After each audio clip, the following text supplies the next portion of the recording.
Good morning, everybody, and thank you for joining us. My name is Councillor Carly Moore. I'm the Mayor of Hume City, and I will be the MC for today's International Women's Day event. I would like to begin by acknowledging that we are meeting on the country for which the members and elders of the Wurundjeri Woiwurrung people and their forebears have been custodians for many thousands of years. The Wurundjeri Woiwurrung, which includes the Gununwillumbullock clan, are the traditional custodians of this land. I would like to pay respect to the existing family members of the Wurundjeri Woiwurrung. I also would like to pay my respects to their elders, past, present, and to elders from other communities who may have joined us this morning. I'd also like to extend a very warm welcome to my fellow Hume City councillors. We actually are well represented by the male Hume City councillors today. So if I can just please ask Councillor Jim Overend, please give the crowd a wave, let them know which one you are. And also Councillor named Kurt is here this morning. Thank you for being here. And Councillor Jared Bell. Thank you very much, councillors. We also have some former mayors and councillors in the room. So my sister, actually, former mayor and councillor Casey Nunn. Thank you for being here, Casey. And we also have Chandra. Chandra's joined us as well. So Chandra, please say hello to everybody. Thank you for being here. Can I also please acknowledge our guest speaker today, Sonia Hood, who is the CEO of Community Hubs Australia. Thank you, Sonia. And also our panel members, so Sheena Frost, the CEO of Hume City Council. Thank you for being here, Sheena. Sally Curtin, the CEO at Bendigo Kangan Institute. Thank you for being here also. And we also have Ajamin Khan, who is the founder and managing director of STEM Catalyst, and she'll be joining us very shortly, so that's great. And as the panel facilitator, we've got Bernadette Thomas. Bernadette is a manager and also a very long-term advocate for gender equity at Hume City Council, so thank you for agreeing to do that. And of course, a very big welcome to you all. Thank you so much for being here. It's also nice to be here in person at the Hume Global Learning Centre in Craigieburn, and for anyone who's joining us online, thank you for joining us. It is absolutely fantastic to have events back in person, and it's so nice to see so many of you here in the room.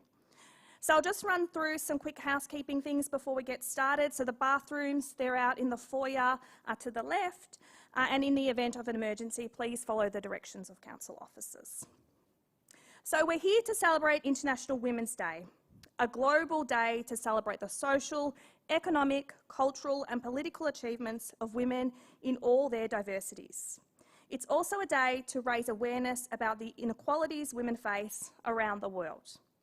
Today we will celebrate some amazing women in our local community. We will hear from a range of inspirational women who will share their stories of achievements and challenges with us. After we've heard from these inspirational women, I will invite those of you who are here today in person to stay for lunch and networking, which will be served in the foyer. So let's get started. I'd like to welcome our keynote speaker to the stage, please. Sonia Hood is the CEO of Community Hubs Australia. Her organisation leads a national partnership with schools, government and corporates to engage culturally isolated women and preschool children through place-based hubs in primary schools across Australia. Welcome and thank you, Sonia.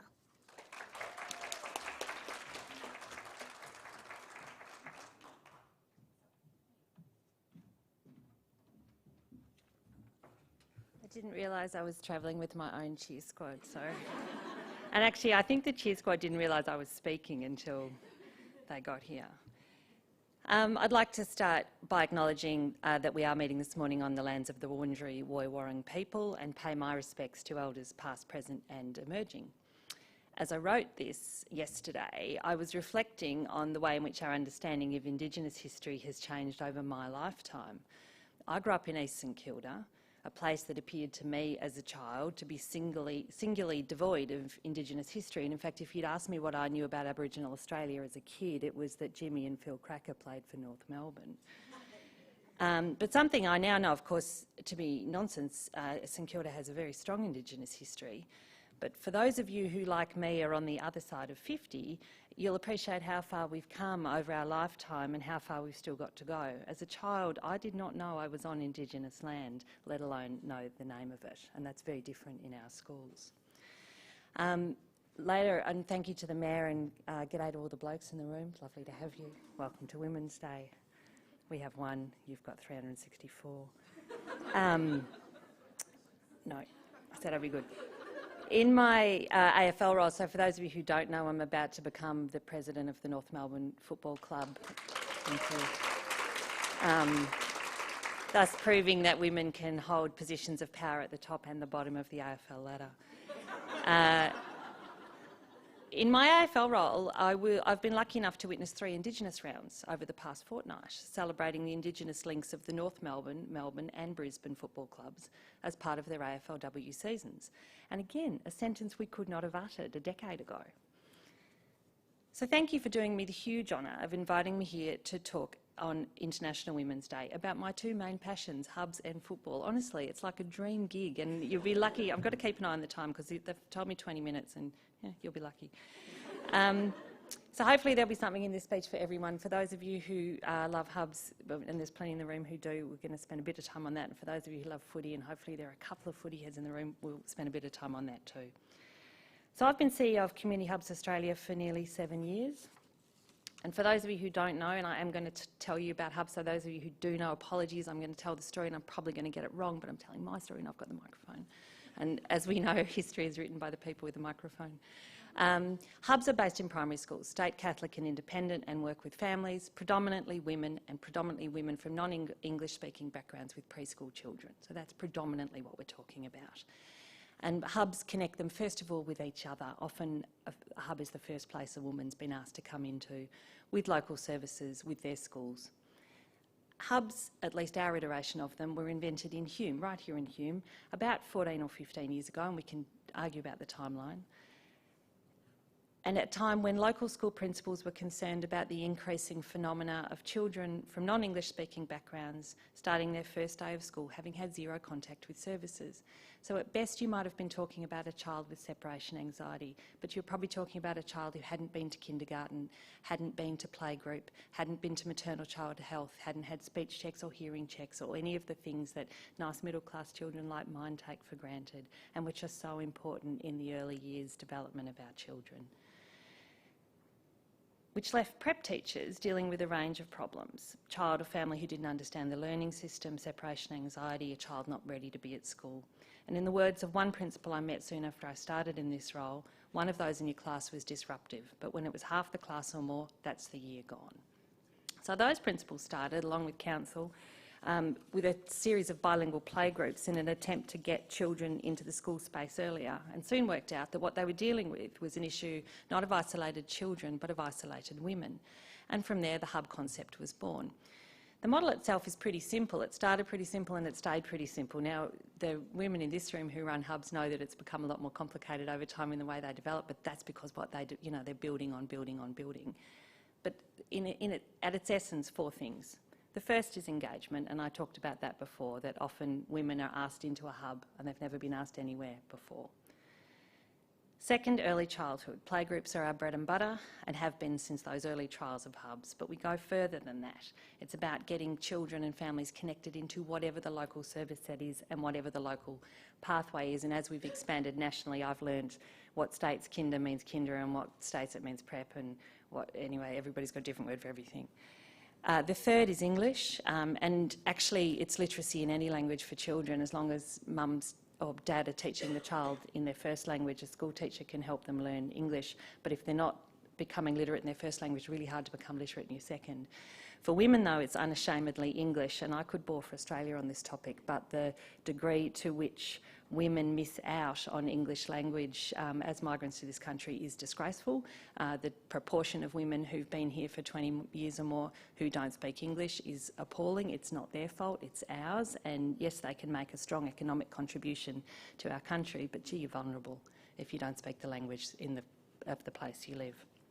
And the fourth one is vocational pathways. That might be volunteering, might be skills training, might be connection into jobs.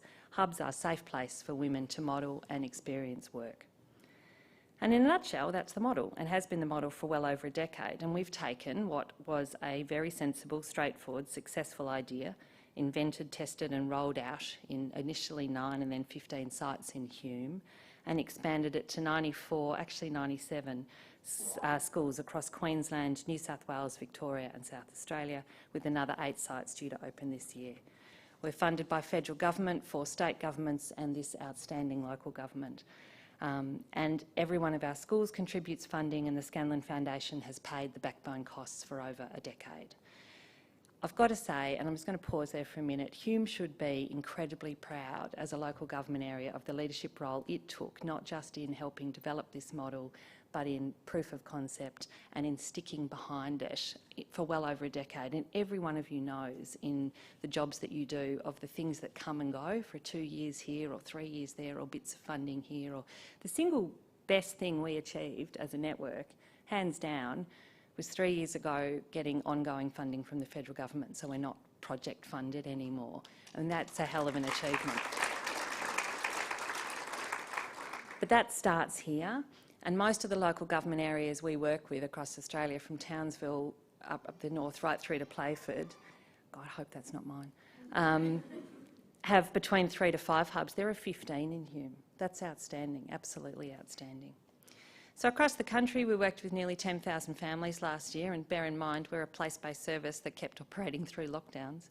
2,000 of those families are here in Hume. I talk about hubs a lot. I could talk about them all day. They're cost effective, they deliver a staggering return on investment, they have benefits for schools and communities and services and families.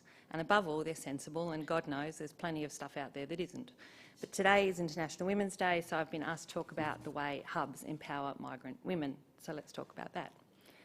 So remember I said earlier that in the early days, principals discovered that the problem that they were facing was isolated women, not isolated children. Well, that's a problem I've seen replicated in every single community we work in, and in pretty much every migrant group. It's not just an issue for refugees. The wives of skilled visa holders are actually probably some of the most isolated women I've ever met. Their husbands will often come here and have work, and they've come here with him, and they're at home with a child, and often the only time they'll leave home will be to take the child to school or pick the child up again in the afternoon. And bear in mind, often these women have skills themselves. And I want to be quite clear, we're not talking about isolation in the way that we might have traditionally understood it. The women might have plenty of connections within their immediate family and with their home country. The internet makes it perfectly possible to keep reading the papers from home, or watching TV from home, or connecting in with another culture. But they are isolated from our broader community, and that can have all kinds of consequences. So I'm going to give you some example of some of the women I've met over the last 6 years or so. I remember meeting a Burmese woman in one of our Logan hubs, and she was the mum with the difficult child, you know, the one with behavioural issues that nobody wanted, so nobody wanted her around. So even the people in her cultural group wouldn't invite her over. And a friend brought her to the hub, and the hub leader identified that there was something, this wasn't a naughty child, that there was something that wasn't right with the child. Anyway, long story short, got the school involved. Child was diagnosed with a severe learning disorder, found a place in the local special school for the child, found support for the mother, and importantly gave her some coping skills and introduced her to some friends in the hub, and she had somewhere safe to come and have a cup of tea and talk to people. And that's the first time in her time in Australia that that had happened. There was a Pakistani woman in one of our Hume hubs, beautiful English and 3 degrees, an incredibly qualified woman who'd been working in a fruit shop actually for a dreadfully low amount of money. She had no idea how to do a job interview in Australia and how to behave in a Western work context. When she went to an interview, she wanted to talk about her degrees and her learning. What the interviewers wanted to hear was about her life experience and her work experience, and she just didn't have the wherewithal to do that. Again, the hub helped her learn how to have conversations here, learn how to socially interact here, and learn how to be in a workplace here. I met a Vietnamese woman in Brimbank who had been working in Australia for more than 20 years, and her children had grown up and left home, and she didn't have anyone to talk to anymore, and she hadn't learnt English in those 20 years, and she was coming to the hub to learn the language of the country that she'd been living in for 20 years because she was lonely. Met an Assyrian woman in a Western Sydney hub who'd been a refugee from the age of 2 and had never learnt to write her own language. She could speak it, she couldn't write it. She'd come to Australia and learned to speak English. The Mother's Day the year before, her children had given her a card written in her language because they'd learnt it at school. She couldn't read it. So again, the hub helped connect her into language lessons in her language. All of these things are about empowerment, right? And there's no government program for this stuff, but there is a really sensible grassroots community answer to it, and hubs are providing that every day. Hubs see the women that nobody else does, because they're coming to school for their children or because their friends or family bring them to the hub, and because they know it's a welcoming, non-judgmental space. I remember once someone from maternal child health, and I have enormous respect, and if you're in the room, g'day, and you do a fantastic job, but I remember someone saying to me once, we get 83% of women come to their second appointment, and my question was not about the 83%, it's about the 17% who aren't, and actually who are the ones who didn't come to a first appointment, because they're the people we need to be measuring ourselves against. The other great thing about hubs is they see everyone in terms of their assets, and if you've got a skill, they will find it and they will use it.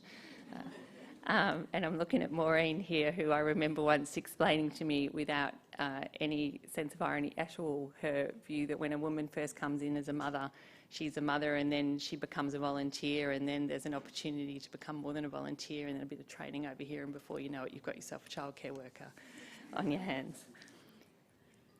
I should have you recruiting for the North Melbourne Football Club, actually, Maureen. So to be honest, that's how we should view these women too, as assets in our community. Perhaps they have a skill or a talent we could use, a viewpoint that might enrich our world, a contribution to make, but we'll never know if we don't invite them in and make space for them to join, and that's exactly what hubs do. And hubs do it in a way that recognise that most of these women are mothers. Most of them have caring responsibilities. Many of them don't speak English, but it doesn't mean they don't want to. Last year, even in COVID, more than 1,300 women across Australia were coming to hubs voluntarily to attend conversational English classes. Even in lockdown, hubs work around the rhythm of their day and the reality of their lives, and they're creating stronger schools and communities in which women are a critical contributing component. And above all, hubs are creating connection.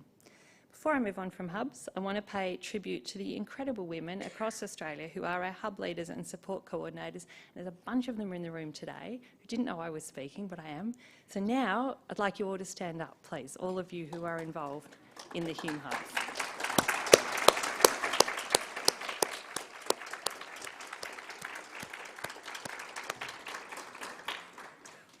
Each of them is employed by their school or by their local organisation, and each of them has developed her hub according to the needs of her local community and her school, not according to a community hub's recipe book. We don't tell them how to be. We give them those 4 elements, we give them the support they need, and we let them get on with it. Do you know why? Because they know how to do this. No one ever got good directions from someone sitting in a Collins Street office telling them how to run their community program. These women are innovative and positive, empathetic and essential, energetic and grounded. They are, in many ways, the unsung heroes of our communities, and I am so incredibly proud of them and so extremely fortunate to represent them here today and the work I do every day. So, on the topic of fortunate, the second thing you'll know about me is that I'm the incoming president of the North Melbourne Football Club. I've chosen to be president. A lot of people asked me when this became news whether I was going to be the chairman or the chairwoman. I said I'm going to be the president because A, it says that in the Constitution, and B, it just sounds quite Trumpian, and I think I could go with it. So I know there are a couple of North supporters in the room, and you are clearly special people. Oh, yeah, fantastic. Is there anyone in the room who's prepared to say they don't have a football team? Fantastic, you're on my list. You're all on my list for afterwards. North Melbourne now. Maureen, could you just take those names for me? Thank you.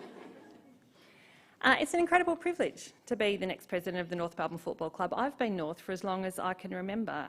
We had reserved seats at Arden Street back in the day when there were still seats at Arden Street. They were metal. We went to away games at every ground around the AFL, around the VFL. My Melbourne geography as a kid was basically restricted to if you had a team, I knew where you were, and if you didn't. So I still to this day don't know where Box Hill is. Cannot. We stood in tiptoes in the outer, and there was that thing as a kid of always being ready to jump the fence on the final siren, trying to beat the players and every other kid to the race so you could high-five the players as they went. It never occurred to me as a girl that you shouldn't do that. I was a kid and a football supporter, and that's what you did. And I kind of reckon, wouldn't it be awesome if you just take that energy into the rest of your life? And so while so much of football and of North has changed since I was a kid, the core ingredients are the same. Intensely competitive, the most passionate and loyal and best supporters. And club that knows that you don't have to be the biggest to be the best. And for those of you who don't speak AFL, we are the smallest club in Victoria, but we are the best club in Victoria. We're also at the bottom of the ladder, but that's neither here nor there. My North journey kicked up a notch in 2007 when the AFL tried to move the club to the Gold Coast, and I got involved with a campaign to keep North south. That was a proper grassroots movement and critically important moment in helping me to understand what the club meant, not just to me and my family, but to so many people. Football clubs are really similar to hubs in one really essential way. They're about belonging. Being part of something that's bigger than yourself, that takes you out of yourself, that connects you to people you would otherwise never have met. And I have friends through football who are in such amazingly different and diverse worlds to mine, and they enrich my world every single day. And just to be completely clear, if I meet you today, I'll probably forget your name, but I'll remember who you barrack for, because that turns out to be the way I think about the world. Sorry, girls. So in 2011, I joined the club as the first woman on their executive, heading up the Huddle, which was their community arm, which works with young people in and around North Melbourne. I was really privileged to spend 5 years building the Huddle at North and incredibly proud of what it achieved.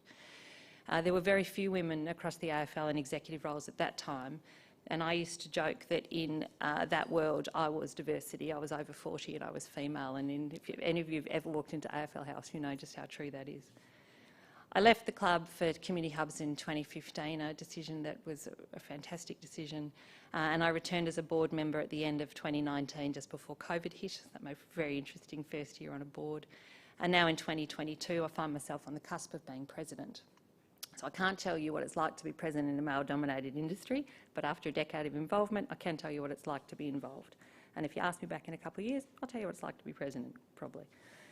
The first is, this is a tough industry to make it as a woman. And if you want proof of that, I'd point out that most football boards only have a handful of female directors. The Western Bulldogs are the exception with 50-50, but they are the standout in that. So pat on the back if you're a Western Bulldogs supporter.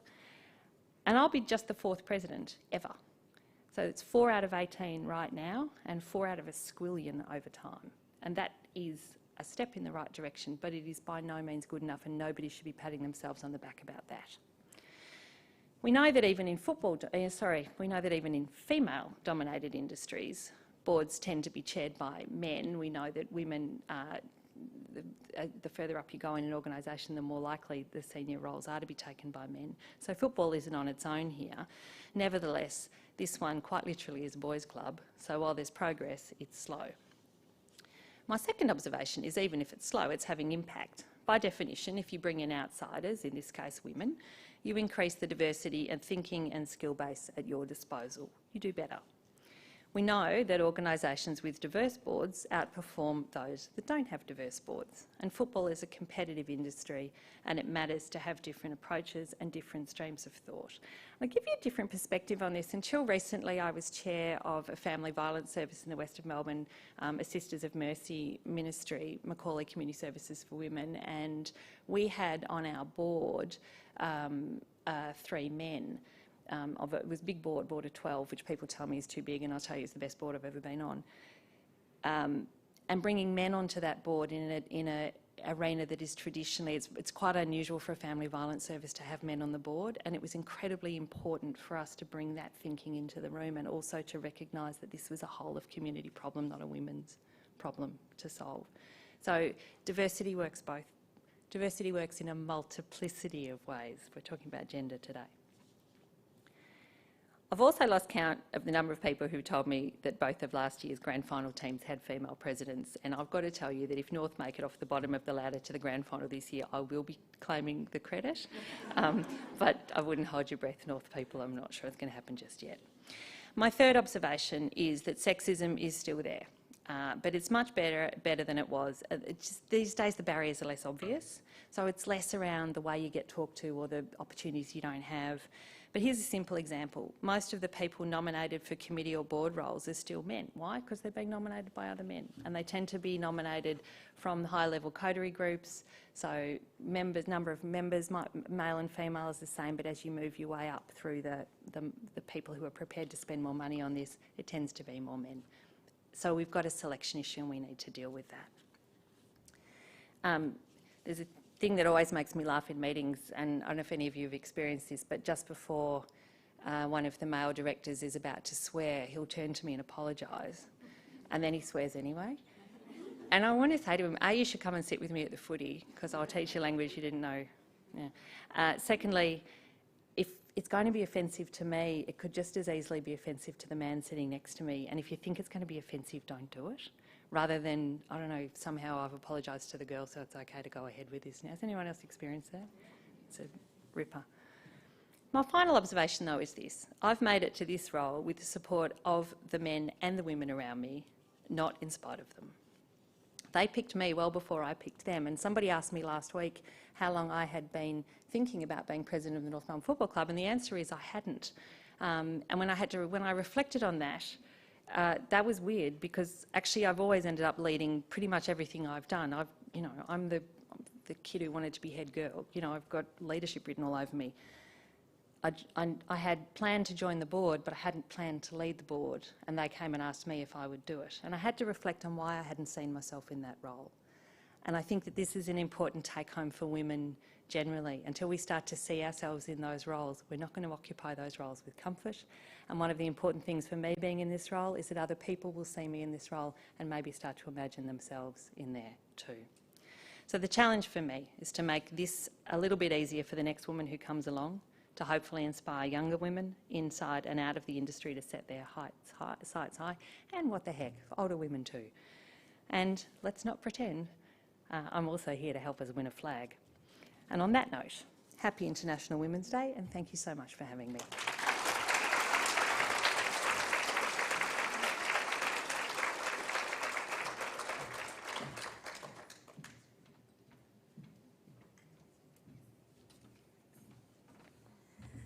So I don't know whether that was 20 minutes or a little bit more or a little bit less, but it doesn't really matter. I think that everyone who's sitting in this room today absolutely enjoyed everything that you had to say, Sonia. Such a strong, smart, funny, clever woman, and we thank you for sharing that with us this morning. Absolutely amazing.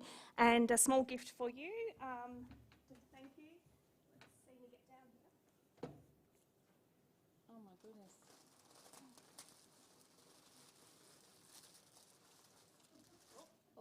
Making a bit of a mess, but in any case. Thank you. Oh, Thank you. They're just beautiful.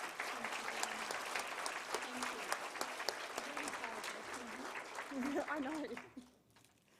Well, it is International Women's Day and every woman loves beautiful flowers. So thank you very much, Sonia. Actually, before I should have let Sonia sit down, I was going to ask if anybody had any questions for Sonia. Do we have any questions from the room? Well done, Sonia. We're all very proud of you. You're amazing. Thank you so much. So before we get to the panel discussion, I think that it's time for a little bit of fun.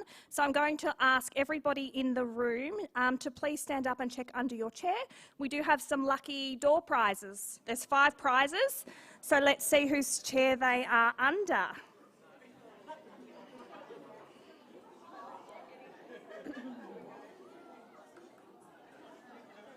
Any winners yet? Oh, we've got one winner. Come on up.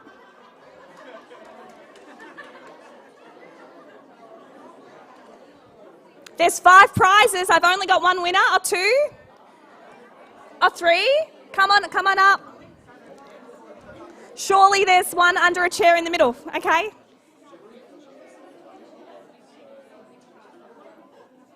All right, I think we found everybody. Come up and get your prizes.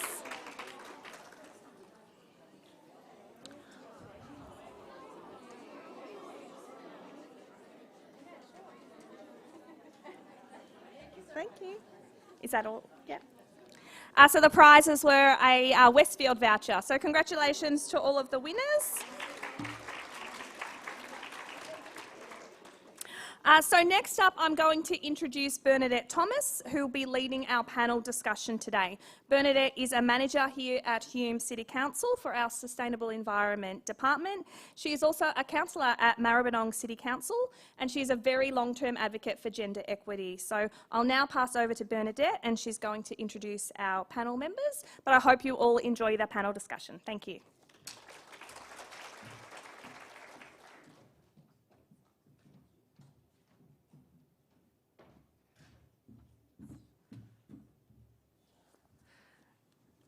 Thank you, Councillor Moore, and happy International Women's Day, everyone.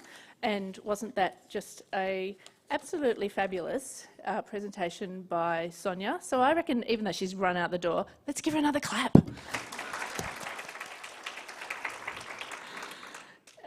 So I'd also, better put my glasses on actually. So I'd like to begin by acknowledging the traditional owners of the land on which we meet today, the Wurundjeri Woiwurrung peoples of the Kulin Nation. And in particular, I'd like to acknowledge the strong First Nations women that are leading conversations across the country on treaty, reconciliation, deaths in custody, and more recently, the impact of COVID on First Nations communities. I acknowledge the elders of the many communities that call Hume home and the women in those communities who lead, nurture and progress positive change. And I know we've got women leaders from a number of communities, including First Nations communities, with us today, so thanks for coming.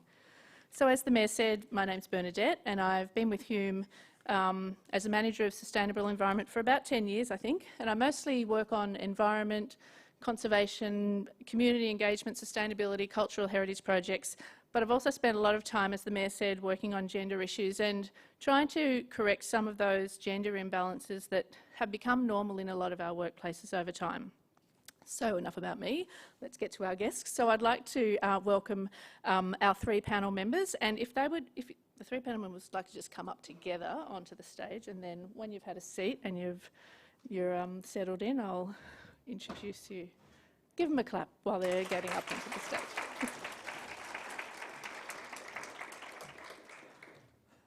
So first off, we have Sheena Frost. It's all right. I'm pausing. You're okay. Sheena Frost, who is the CEO of Hume City Council. Sheena's been with us, I think, since August last year. Is that right? Yep. So a short period of time, but she's also made a lot of wonderful changes, and particularly in the area of gender equality since you've been here. So she's a highly regarded leader in local government, and in 2019 was recognised as one of the top 50 public sector women by the Institute of Public Administration. So welcome, Sheena, and thanks for being on our panel. Secondly, I'd like to introduce and welcome Ajamin Khan. Hi, Aj. Aj is an environmental scientist and a science communicator, and she's the founder and managing director of STEM Catalyst, which is an all-female-led STEM education consultancy that does a lot of work in, I think at this stage, still mostly Hume schools. And Moreland, that's right, Hume and Moreland schools. So if you've got kids and they're in a Hume school, chat to Aj later, because they've got a range of really great STEM-based programs for school kids. And Aj is also a Hume Enviro champion, and she graduated, I think, in 2017. Yeah, so that's one of our leadership environmental programs at Hume. So welcome, Ajamin. And finally, Sally Curtin, who is the CEO, and I think I'm going to get this wrong, it's Kangan Institute now, isn't it? Is that right? Yeah, okay, great, good. So Sally's the CEO of the Kangan Institute, and she is also an accomplished public sector senior executive with significant experience across state and local government, including recently with the Department of Justice, City of Casey and Vic Roads. So welcome, Sally, and thanks for joining us today.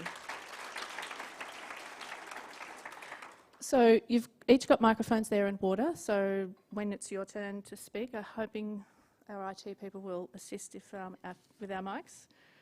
So maybe just give us a hello, just... Hello. Go, Sheena, you go first. Hello, that sounded like it was doing something. Is that working? Yes? Yep. Good. Aj, you want to go next? 1, 2, 3, testing. Very good. And Sally? Hi, everyone. Good. All right, we're on. Thank you. Okay, so it's I guess it's exciting time to be a woman, if maybe that's in inverted commas. From a local government perspective, we've got more women councillors in Victoria than ever before. We've got 44% of our councillors are female. I'm pretty sure we've got more female CEOs than ever before, but I couldn't find a statistic on that. But here's my statistic. Of the last 4 appointments that I know in the north and the western suburbs, local government councils, those councils have appointed females, and Sheena is one of them, and they've replaced long-standing male, very successful male CEOs. So you can see that there's a little bit of change happening in our sector as well. Women outnumber men in university enrolments. We've had our first female Prime Minister. We can work and have a family. And there's an increased critical mass of women's visibility across every aspect of our lives. So everything's going okay, isn't it? I'm reading the room, I'm not quite getting it. But whatever advancements have been made, there's still a lot of work to do. We still have a significant gender pay gap, which is currently 23% in Australia. Globally, women's education and health is worse than that of men. Reports of domestic abuse against women are through the roof. And the COVID pandemic exposed the disproportionate burden of unpaid care carried by women.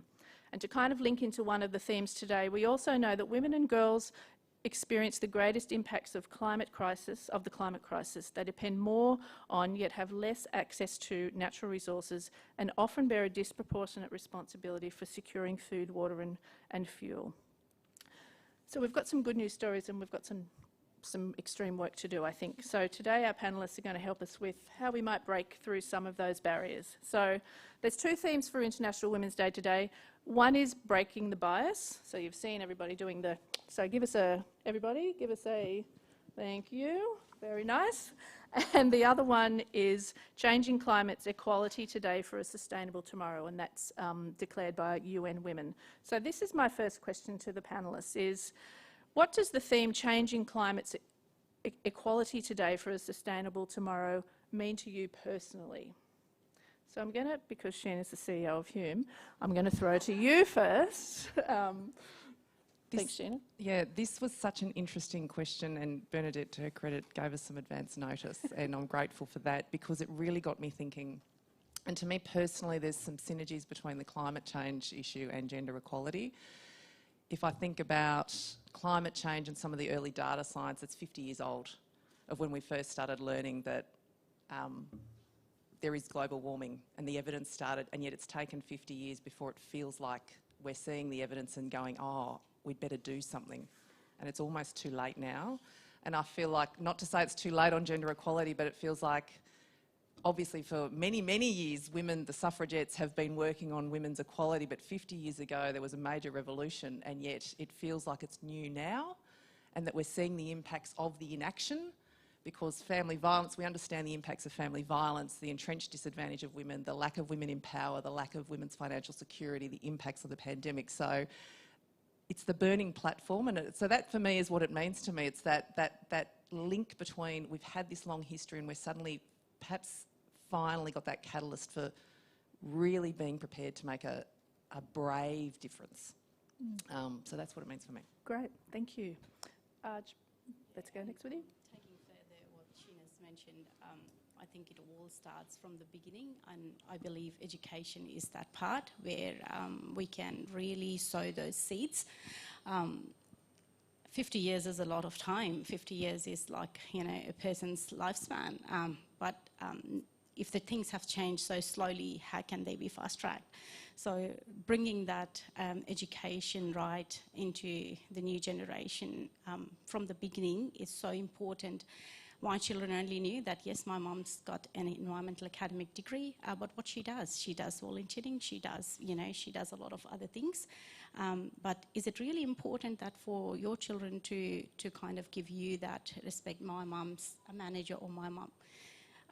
It seems like teenage girls really take it very hard on them when they don't see their mothers to positions where some other peer friends are. So whatever we're doing, if we're proud of it and we bring that thing right from the beginning into children's mindset, I believe that's important. So I have taken my initiative as what I saw as a community gap. I loved volunteering, I loved my community, and I loved education. So I think what Bernadette's put through is the right thing, that STEM Catalyst is a byproduct of my community passion and my passion towards education. So I see a lot of women who've stood up, who've taken parental breaks, have now stood up to say, can I come and support? I'm happy to volunteer for STEM Catalyst. And it looks like they get a vision of what it looks like to be acknowledged into their own families, into their own circle. So yes, that's for me the meaning of, you know, finding your true self. Thank you. Yep. Thanks. And Sally? Well, you asked what does it mean for me personally. It's always very hard to separate the personal from the professional, and I've dedicated my career to working in public service. So thinking about the role that Arj talks about, and I'm the Chief Executive of a Vocational Education Institute at Kangan here in Broadmeadows, and I think thinking about what Sonia was saying about empowering women, I think through empowerment we can create, well, through equality and empowerment, we can create a platform for people to have a voice on environmental issues, and I think education is the key, back to Arj's original point. Thank you. And probably just picking up on your point, education and that sense of belonging that, you know, maybe Arj can comment on that sense of belonging, say, through something like Enviro Champions program that people actually find. They find their buddies and the people who talk their same green language, and you know, they feel at home in that space. So Exactly, yeah. And if I wouldn't have had that support, I had the project right up to my sleeve, but I wasn't sure. I was like, maybe I should be really thinking about something critical about environment. What's the burning issue? You know, people always talk about little waste, this, but what's really, and probably halfway down when I met Melissa Doherty, and she said, there you go, you've got the project up your sleeve, you know, that's what you're passionate about, go for it. And if I haven't had that coffee catch-up with a person, you know, who really believes in your potential, mentorship and, you know, that these connections are so important, because sometimes you feel yourself, you're bounded by your family life, you're bounded by circumstances or system. But yeah, it's not like that. And thank you for making all those, you know, opportunities for especially women who really want to work in women's spaces. And yeah, it's a great opportunity for everyone in the community. Everyone's welcome. So great job, hub, you know, coordinators and council. well Thank done. you. Give yourself a pat on the back, everyone who is involved in that. So let's kind of move a little bit along that space. So, as we know, Australia has experienced a series of climate-related disasters, floods at the moment, fires recently, as well as the COVID pandemic in the last 3 years. So the question for the panel is, what did you notice about how women responded to these emergencies? And this is a two-parter, I apologise.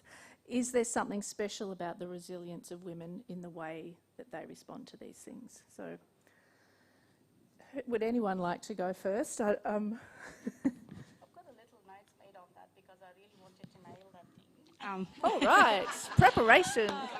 Yeah, You go first then. I've got Dr. Kate Nugent. She's from RMIT University, and her research is about making those coatings, those ceramic coatings that's installed in the houses that makes it bushfire resistant. So for me, that stood out. Yes, you know, our country is prone. Bushfires are an annual, you know, thing that happens. So how do women take that? So apart from having the research in human health and natural disasters and stuff like that, I think one of the best things that really stood out for me was Kate Nugent's research on it, and it has got a lot. It's still in the pilot phase. She's hasn't completely proved it, but I'm really glad that she's taken that first step. Great. Sally? I'll probably add, perhaps not so much about the impact of the pandemic on women, and what we found in vocational education is that women were disproportionately affected by the pandemic, so displaced through their work, and we were delighted when government made particular decisions, policy changes to ensure that TAFE was accessible to women, to young people and others that were disproportionately affected. So some of you might have heard of free TAFE. That's one of the government policies, and they they increased the eligibility for women, so women could access free TAFE. So I think those sorts of initiatives, so policy shifts of government. The other one I wanted to call out, only because Sonia talked about it, and the importance of people learning English. And I was once told when I started this role is that we teach more people English in Broadmeadows at our campus than anywhere else in the state. So we're delighted that we do that. And the government also took a decision, this is the federal government this time, for those people who have arrived in Australia, there's a particular limit where your hours to learn English run out. And so the government removed that barrier. So we had people returning to learn English through the pandemic who perhaps have been here for a decade. So making a difference to people obviously is what we want to do, and I think that's what TAFE did really well through the pandemic. And Sheena, I know you've been to one of our, I think you've been to one of our ERCs, no? Recovery centres? Yes. At some point? Yeah.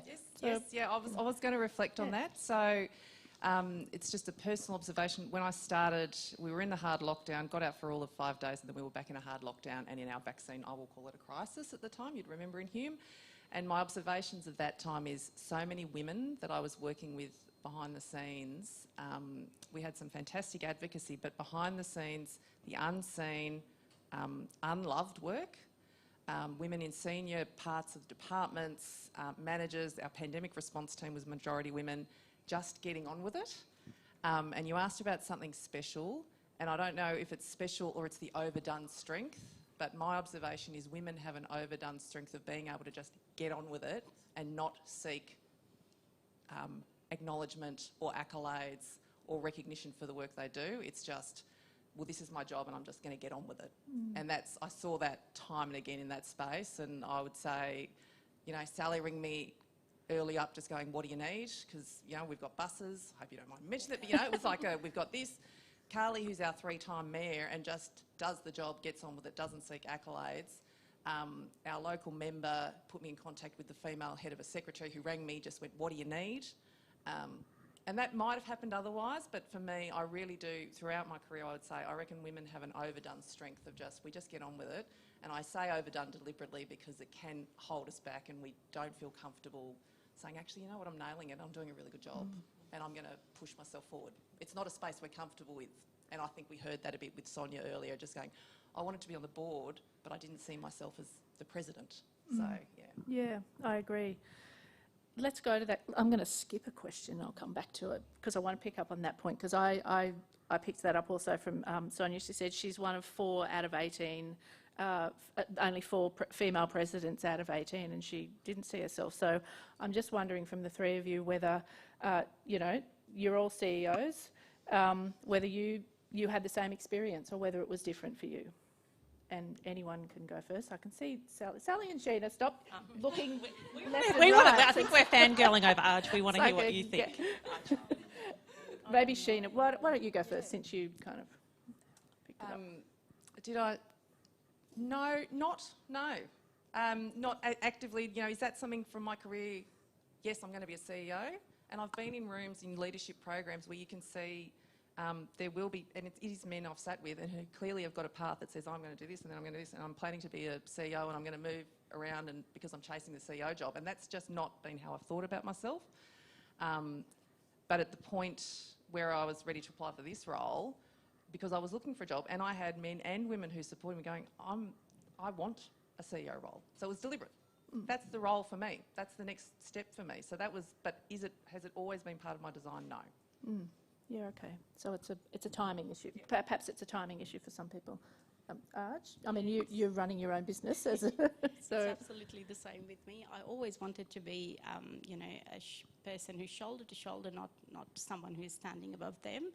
But I think sometimes there are opportunities that if you stand up, maybe that leads the way. Something that's not already carved. So in my niche, I would say I haven't seen a Muslim woman standing up for her. If there is no career pathways, people easily give up. I have been a chair of my Urdu-speaking women's community group for almost 5 years. I joined as a member. I did things as a leader, and then I was pushed down to the president role. And I felt a little bit daunted that, you know, there are women in the group already much more, obviously, I felt they're much more able to take that presidency role. But when I was pushed and when I was sort of given that responsibility, the thing took such a turn that COVID was here, people were disconnected, they didn't have opportunities to connect, and everyone was feeling really overwhelmed. And through that phase of 2 years, when the board took the group to the next level, it just all of a sudden everyone started talking about their passion, and they've started their own little things doing along with this. Someone started a Northern Women's Badminton group that was the first of its kind in Victoria. Some started their own catering classes and stuff like that. So it was, all of a sudden it felt like, you know, that the energy in the room was changed. And yes, it is, I believe it is really important that what we're passionate about and we stand for it leads the way. And sometimes it's a rocky road. It isn't easy for STEM Catalyst to progress when it comes to funding, when it comes to support, but women have always been supportive of women. So I'm really glad that we were able to, not just in Victoria, across borders, able to form those connections where people see value in the work and they're really there to support. Great. Thank you. And Sally? So talking about pathway to chief executive? Yeah. Well, I didn't even know you could be a chief executive, honestly. I grew up in a small country town. My parents were public servants. My dad was a police officer and my mum was a carer. I didn't know about feminism. They didn't teach that, certainly at school. Sonia was talking about Aboriginal history. Well, we certainly didn't learn about feminism. So I think probably my experience has been to have a crack to focus on having an impact at the biggest possible scale that you can. And probably a bit like Sonia, I feel like organisations chose me before I chose them or thought that I would in fact become a chief executive. And what I probably have loved most in my career is to help others and grow others. And it's still what I get the most satisfaction about. And, you know, listening to others today, I get so much more out of it than speaking myself. So I think it's, yeah, organisations and others sort of help show you what you can become.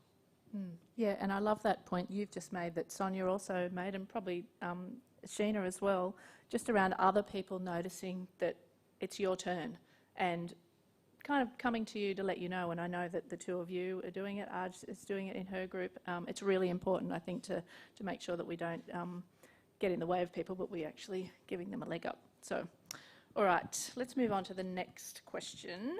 So, since 2018, we've seen young women lead global conversations and actions about a whole range of issues. So, on climate, we've seen Greta Thunberg and the School Strikes for Climate, which is in Australia at least has largely been driven by young women. On human rights, we've seen Malala Yousafzai, lead those conversations, and more recently on sexual abuse, and we've seen Grace Tame, our former Australian of the Year, lead those conversations. So, my question is, what can we learn from these young women and other young women about how to change the gender agenda?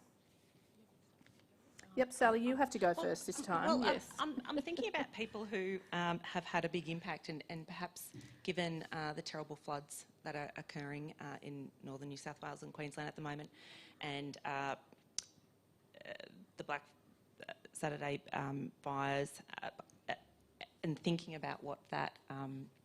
Sorry, I've just missed the question. Yeah. Sorry. So what can we learn from the young women about how to change? So I was thinking about who's had a big impact here in Australia and who are the women who have stood up almost into their power. And the one that came to mind is Celeste Barber. And I don't know if anyone knows who Celeste is. Yeah. So she is someone who is on the social media platforms on Instagram and Twitter, and she parodies other people, most often women, and in a very light-hearted way, and she's created this huge international following. And post the fires that occurred, was it last year or the year before in New South Wales, she set up a GoFundMe. And I think originally her goal was something like $50,000. It was this very small thing, and she thought, I might be able to get $50,000 to help support the local CFA. And I think ultimately it was something like $30 million. Yeah, it was enormous. that she generated. So I think part of the message in that is, I don't think we almost know our power as women. And I think she certainly learnt it through that process. And yeah, my just encouragement is, if people want to have an impact, putting yourself out there, starting a movement is what's starting to make a big difference, I think. Thanks. Let's go to you, Arch. Yeah, we'll go along the road this time. Yeah. For me, Grace Thames, coming up as a noise was really touching, because what I felt was there's so much bias, workplaces as well as community, and it's not just cultural, but it's global, and maybe for a time being things go down and things don't come up, but when it's the right time, justice always prevails. And I feel like I don't want to comment more on that, because it's such a close to heart thing that the data is very I would say my heart just goes out that out of 9, 10 out of 9 women are so much affected by those things. So Grace Thames thing really touched me. Thanks. Sheena? I guess I would say I take great heart in it. We talked right at the start about climate change and the history and where we are now, and I probably take great heart in, and I'll use this word deliberately, how impolite women can be about not being happy with where they're at. And I actually think that's progress, that we don't have to apologise or be sugarcoating this. It's like, no, this is not okay and not enough, and they're speaking so bluntly and plainly and bringing voice, and I think there's a lot of heart. So I hope it continues, that we just have a really honest conversation around these things. In Australia particularly, I'm in awe. I think sort of that plain speaking, plain language, there's nowhere to hide from this, is a welcome addition to the commentary. Yeah, I would absolutely agree with that. Yeah, it's been great to see them, so let's give them all a clap. That's right. So let's move on to another youngish woman. She's younger than me anyway. She's Jacinda Ardern, who's of course the New Zealand Prime Minister. So I'll just read out a quote from her and then I'll ask a question. So she says, "One of the criticisms I've faced over the years is that I'm not aggressive enough or assertive enough, or maybe somehow because I'm empathetic, it means I'm weak. I totally rebel against that. I refuse to believe that you cannot be both compassionate and strong." Now, we've seen examples in the last couple of weeks of what a non-empathetic and non-compassionate world leader looks like. It's playing out on our screens every day. But it also plays out, as perhaps Sonia alluded to, it plays out in sport as well, and it probably plays out in the local government sector and other community sectors too. So how do we break the bias against this aggressive leadership style being the norm? Sally, I saw that. You're off. Look, I think it probably cuts both ways though. And if we think about perhaps the comment that we're making about Grace Tame, she might otherwise be seen as that aggressive or assertive leadership style. And I think we do need to recognise, particularly for women, that our leadership styles come in all forms. And I don't think there's a right or a wrong way for it to come about. I think we obviously need to lead from the front and lead with our values as best we can. So I probably, and I understand exactly that sort of aggressive culture and leadership style. I've walked into almost in every job that I've been in, particularly management roles. In fact, in every instance, I think when I became a manager, I was the only female in a male room, and always in those instances worked to shift the culture. And I would also say in that equally, I had this amazing opportunity to work with an executive where the majority was female, early in my career. And so I always knew that cultures could be different and that they didn't need to be that sort of, you talk about aggressive, but it's particularly competitive, I would say. And you can shift it. And so I guess I've always worked to try and shift and break down that competitive, aggressive style. Yep. Sheena? Oh, yep, we're jumping over. We're not going in an order. You're keeping us on our toes, Bernadette. Look, it is about the culture piece, and I think that's absolutely true. Sally's absolutely right. It's the culture piece, and it's having the conversations about it. If you went back 10, 15 years, the stuff that we talk about with what you admire about, with what many of us probably admire about Jacinda Ardern is the empathy piece. that would have been termed soft skills.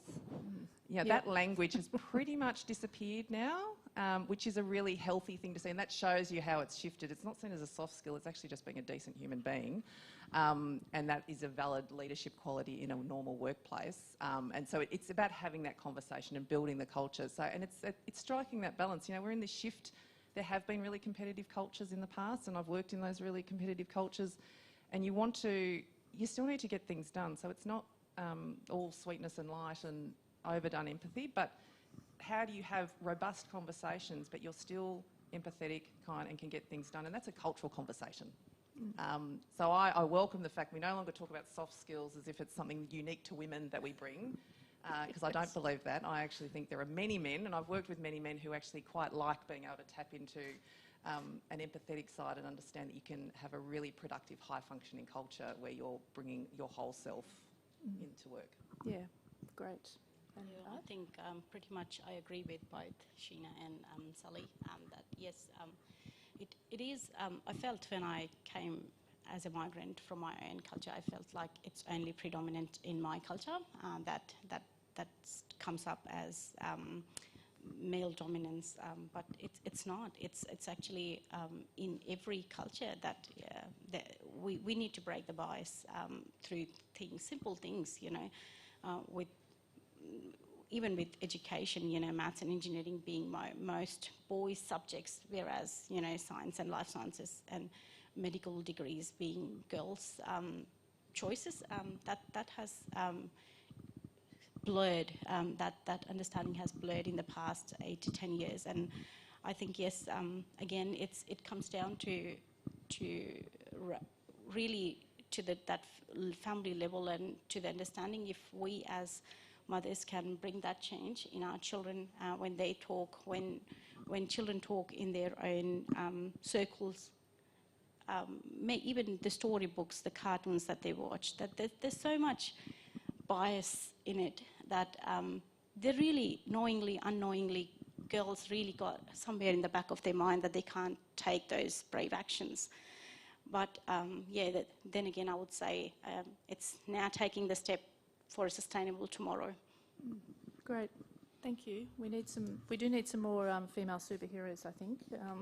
There are a few more, but we need a few more. Yep.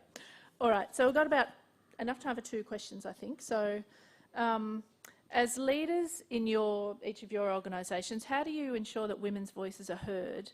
And do you see yourselves as role models for gender equality? I might start. Perhaps one of the first things I did when I was appointed as Chief Executive was to ask for a report on the gender pay gap in the organisation. So that was the first thing. And I think that perhaps tells you a lot about the sort of equity that I was wanting to create in the organisation. We have an organisation that's about 57% female. We have 57%, this is true, in management roles, and we have about slightly more on the executive team. So our females are represented right through the organisation proportionately. So I think we're going in the right direction. We still have I think it's 5.7% gender pay gap, so we are working to close that. It's much better than the average of 23 and much better than the public sector average of 10. But again, it's not enough. So we'll be working really hard to ensure that in the first instance, the pay gap doesn't exist any further. Great. Good work. So for me, role model, yes, you have to be.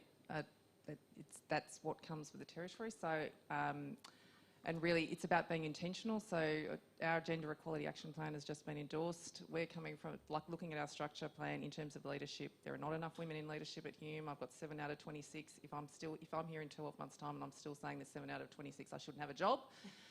Because it's not good enough and there needs to be more women. That's my commitment, and that's what we need to do as part of our Gender Equality Action Plan, and being very intentional. So we've committed to, there's a lot of actions committed to, but it is, you know, that first point around data that Sally is talking, you can't hide from the data. I mentioned, you know, Brittany Higgins and Grace Tame talking there's nowhere to hide.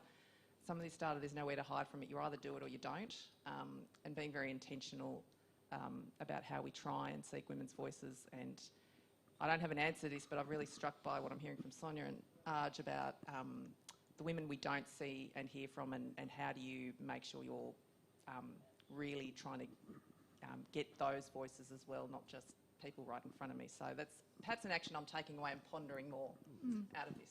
So Thanks. So if there's any Hume staff in the room at lunchtime, you know who to talk to. And Arj, what's your reflections? We are we were a women's-only organisation. We still are. The other two girls who joined their expertise to form STEM Catalyst have now stepped into full-time roles with great organisations. So I see that that their parenting gap of 10, 15 years, we're in this platform act as a sort of trampoline for them to kind of jump and take that leap. My other co-founder just had a baby and she wasn't thinking of going back to work. So I believe that, you know, the experience and the internship that she received through STEM Catalyst has been a great thing for her and the third partner as well. So what's the next step for me is to bring on board those women in the community who are really passionate about what they have taken their education careers, but coming to Australia have lost, you know, way to go back. And I think the most easiest industry, don't get offended, I'm sorry, but the most easiest thing to step in is like a childcare educator. People from medical backgrounds and, you know, higher degrees, tertiary educated women, for the sake of supporting their livelihood, have entered childcare industry. And because of those things, I feel like we're really losing the good skill set in the community. So I have now decided that I'm taking that transformation from having a for-profit partnership business into a social enterprise.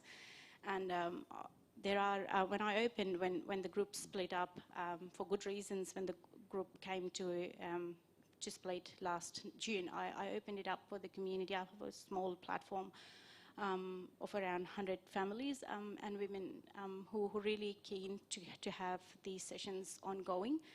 So we have been, through the pandemic, we have been offering free of cost sessions to children to engage them in hands-on science.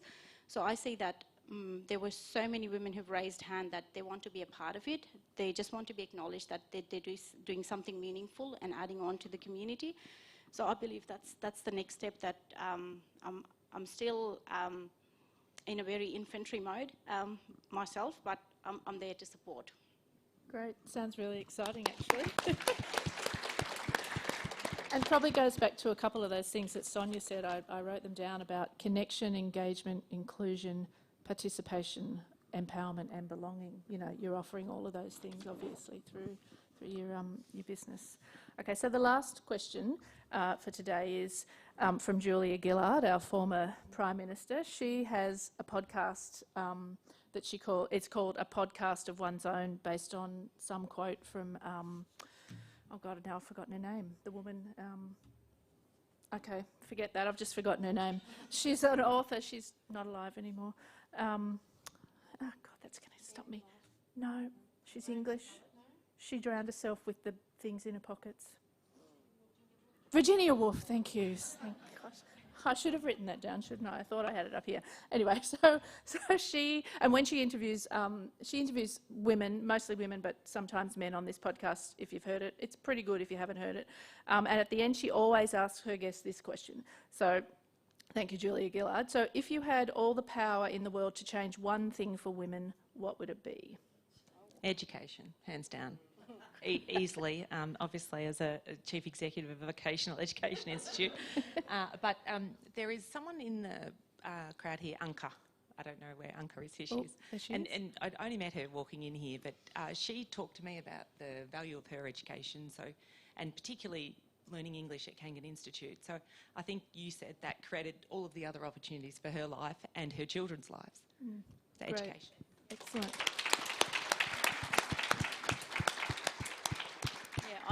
I can't vote more for anything than education. It is my spiritual right. It is my birthright. So, and it changes once you have knowledge. The perspective change. So I can't vote for anything. And if I had all the power and the capacity that I could, I would certainly put that towards education.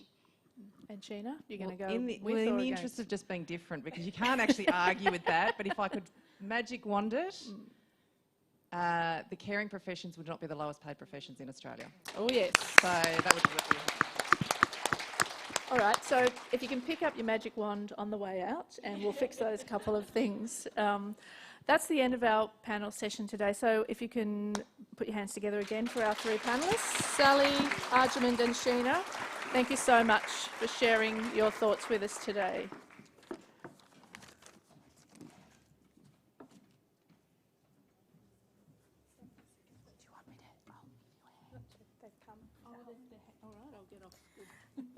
So firstly, let's just have a big round of applause for Bernadette. Thank you for leading that discussion, Bernadette.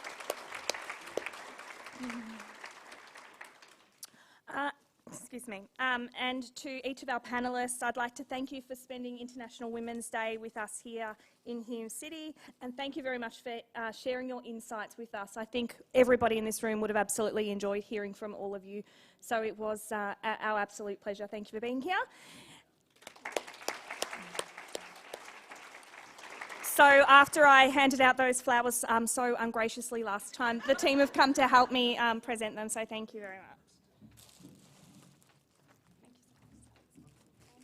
These are amazing. They're beautiful. Grab the microphone again, but I did want to acknowledge Hume City Council for this amazing event, and the flowers as we arrived just took my breath away.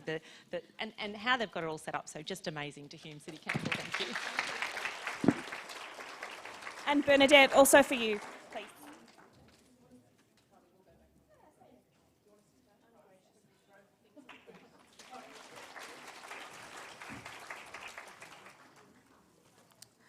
So before we finish up with the formalities, and we are just about done, I wanted to leave you with a couple of thoughts from me personally. So I completed Year 12 back in 1996, obviously giving away my age, but it was a very long time ago. At the time I was in high school, my name was Carly Nunn. I've been married, but my surname then was Nunn. I was quite a smart young lady and I was achieving really good results. I worked really hard and I liked to do well. At the end of Year 12, my maths methods teacher wrote a poem to celebrate the end of the year. This was something that he did every single year for the Year 12 class. Some of the things in the poem were quite funny. Some of them told the story of the year that we'd had as a class. But what Mr. Curry wrote about me, he said this: "If anyone was sure to succeed, a name related to maths could be done. So when we ask the gradient of a turning point, the answer is obviously none." So for anybody who's not a maths nerd, and I assume that not everybody remembers Year 12 math methods, and that the gradient of a turning point is none. There is no gradient of the turning point. So I guess the point of me telling you this is that my maths methods teacher thought that I would succeed. And over 25 years later, I still think of that. I can recite exactly what he said in that poem 25 years ago. A couple of years ago, that same teacher contacted me in my capacity as mayor. He was having some issues with a toilet that was being built in a park near his property, and he wanted to speak to me about that. He had no idea about what he had said in that poem. Absolutely no idea about what he had written about me. But I can still recite that absolute verse. I can recite every word of it. So the point of me telling you this today as part of my final comments is that sometimes you can be a bit oblivious to the impact that you might be having on somebody else. But it really doesn't take a lot to build somebody else up. So really what I just want to leave you with today is let's celebrate each other. Let's encourage and support one another, and let's work together to break the bias. So thank you everybody for attending today.